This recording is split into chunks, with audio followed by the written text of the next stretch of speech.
Националният ни отбор по футбол загуби първия си матч от ерата след Бербатов. Играчите на Станимир Стоилов отстъпиха на Белгия с 1-2 в контрола, играна на стадион Крал Бодуен в Брюксел. От Белгия нашите пътуват за Йоханесбург, където на 24 май ще играят с домакина на световното първенство и Южна Африка. Срещата започна по най-лошия начин за българите, след като още във втората минута бе отсъдена дуспа за домакините, но шампиона на Холандия с Твенте Николай Михайлов отрази удара от бялата точка.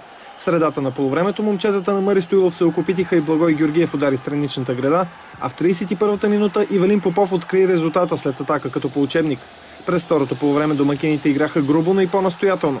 Така се стигна до 89-та минута, когато Люпон изравни, а секунди по-късно капитана на Белгия Венсан Компани донесе победата на домакините.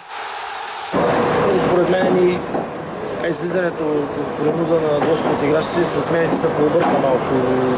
И състава все пак излезнаха и Стилян, и Божунов, и Ивелин. И там нещата накрая не изглеждаха като организация много добре. Общо взето един среден мач, така опитахме се да направим по-добра организация, по-добра дисциплина. Имахме нашите възможности, успяхме да реализираме. Наистина нелепо, наистина за пореден път България играе добре, но можахме да спечелиме. Това си казвам за Виканата, жалко, че наистина играхме добре и цялото време бих казал, че диктувахме така инициативата, положение. Жалко за всички нас, за самите нас, за цяла България, защото наистина трябваше да победиме, но пак малък шанс не ги стигнахме. Изиграхме един така добър матч за нас, така на добро ниво, общо, че загубихме. Така елементарни грешки направихме. Хванаха и 90-та минута, така беше втория гол. Контратака, 2-1.